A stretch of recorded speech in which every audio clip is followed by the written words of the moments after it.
Yeah.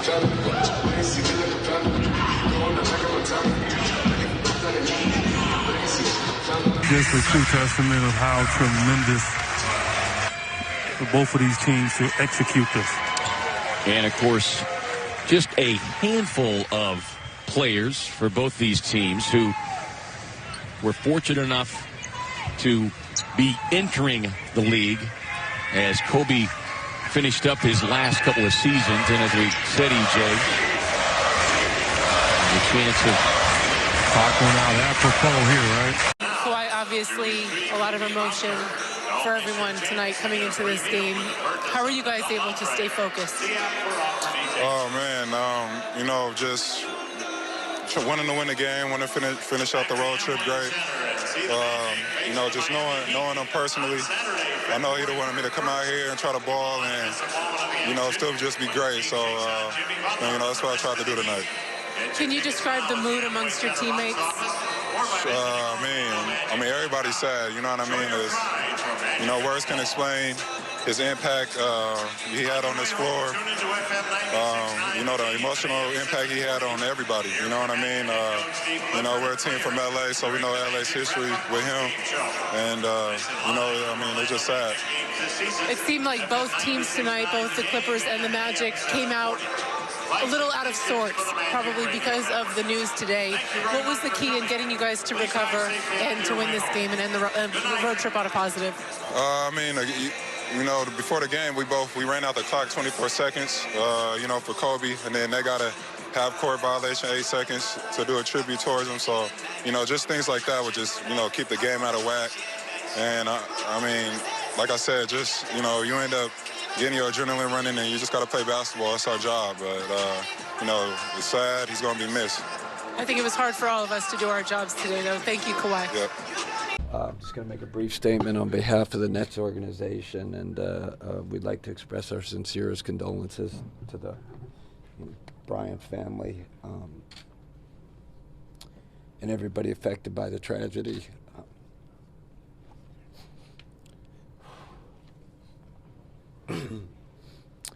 As an organization, we're devastated. Our players are devastated.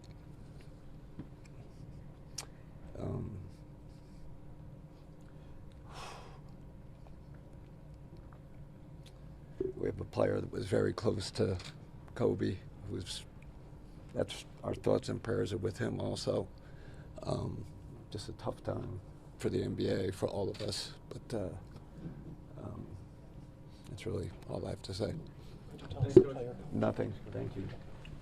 And you got to imagine, you know, how hard it is to do your job at that point, right?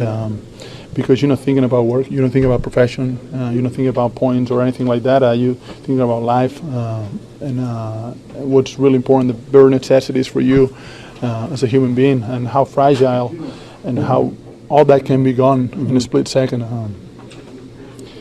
So, you know, I thought that everyone did a tremendous job of stepping up and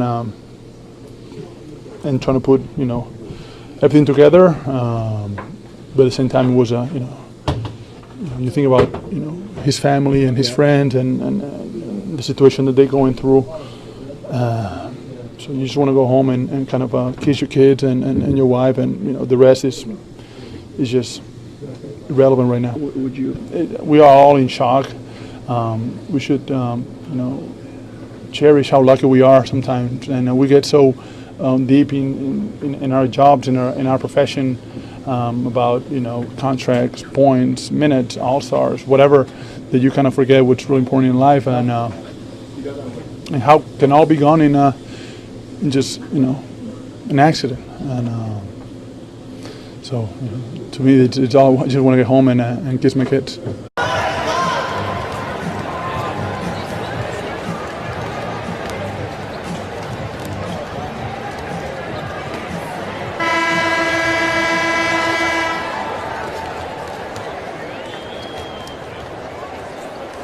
it looked like he was the happiest he's ever been after basketball. Him and Gigi's relationship was, I mean, everybody saw it. That's all he posted about. And this was tough. I don't know how we played today. I would start thinking about the game, and then it would just snap back into my mind. We have to play tomorrow, and I'm sure Utah will do a tribute, and this pain's not going to go away anytime soon. You don't even have to be a basketball fan to feel this. You know, one of the most competitive athletes, iconic athletes. And honestly, to be completely honest, more so as a father, what he's meant to that family.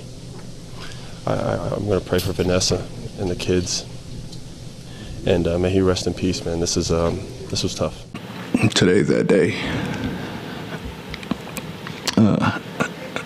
I never had a personal relationship with Kobe. He's spoken to me a bunch of times, and he's always told me he respects me and he respects the work that I've done, and he's watched me from afar as a head coach and as an assistant. He said it to me in Philly. He said it to me in LA. And it's who Kobe is and what I know of Kobe. What I respect the most, you know, I grew up on the West Coast. I'm a Laker fan as a child, and I've had to denounce being a Laker fan once you get into the profession. But I've always respected his greatness because of his detail and his passion and the intensity of which he plays. But there's nothing more than the respect I have for him as a father. Every image you see of him post-retirement is with his daughters and with his family. Everything you see online, on Twitter, is about positivity. He's encouraging others, retweeting positive comments to others. 7 of 14 from the floor, and the Spartans win, and they hold serve with Illinois atop the mighty Big Ten with a record of 7-2.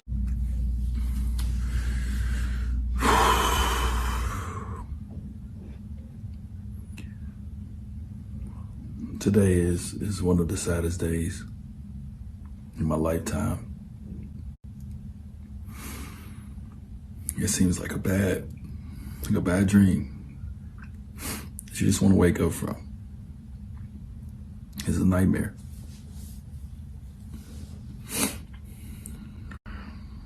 I know we all feel the same way about such a great leader, just a great champion, just a great person. If you got a chance to know Kobe, you got a chance to really know Kobe, ain't nobody better, man. Emotions are all over the place. These are the moments when you ask why. And that's the way I think a lot of us feel here tonight. Just don't feel like broadcasting. I know a lot of the players, don't feel like playing. It's just a sad, sad day. Yeah, you're right, Mike. Like I said, it was like a shot, man, to you. Tyson Chandler played with Kobe. Right? He played. He had a couple of different stints with the Lakers. He's been like that. I don't have a lot to say. Lots of flowers, and obviously the whole league has been reeling. How would you describe kind of? I haven't. Listen.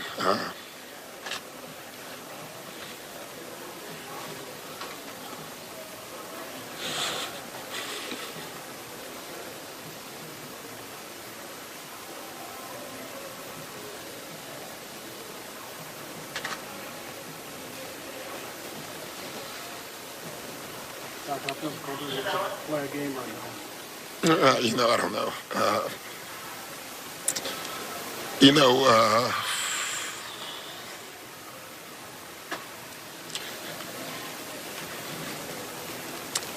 I just don't have a lot to say.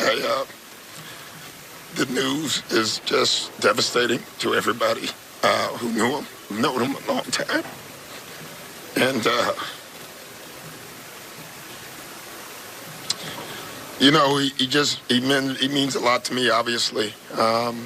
You know, he was such a great opponent, you know. It's what you want in sports.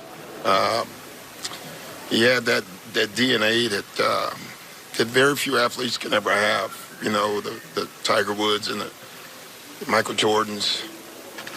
You know, it's funny. I was getting to know him more since he retired. You know, yeah, this is a tough one. I don't.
In his prime, obviously trying to make sense of what has happened.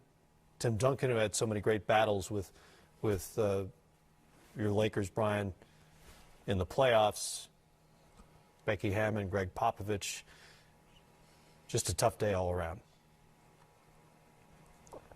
Still waiting to bring you the LA County Sheriff's Department news conference, which was scheduled for about a half hour ago in Calabasas, as you look at Sean Elliott.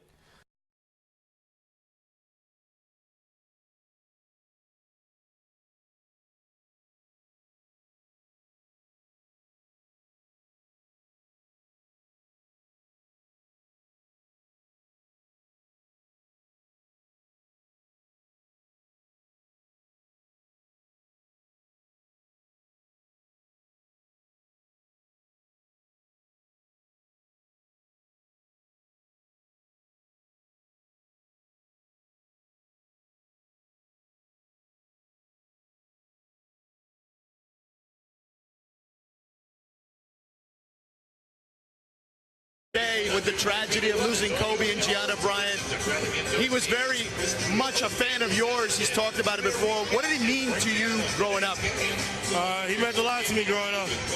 I respected the hell out of him. I mean, you just hate to see it happen like that. To him and his daughter, I send my prayers, my condolences. I couldn't focus at first when I first heard the news.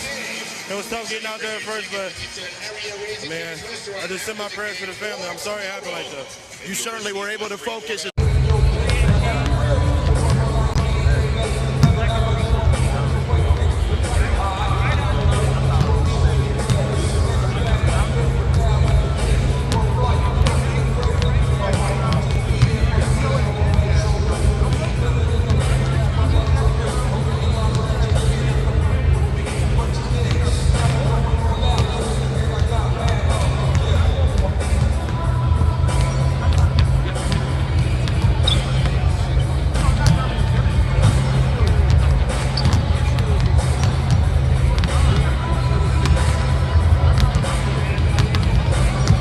Thing I've learned basketball-wise from Kobe, what he meant to the game, the inspiration that he brought to the world. Not just that, his daughter. I'm a father. I can't imagine something like that, happening. I mean, it's a sad, very sad day. Tamar, you even had shoes designed off the influence of Kobe. What did he mean to you personally as a player growing up? Everything. Everything I learned came from Kobe. Everything. Take Kobe away, I wouldn't be here. I wouldn't have love. I wouldn't have the passion, the drive. Everything.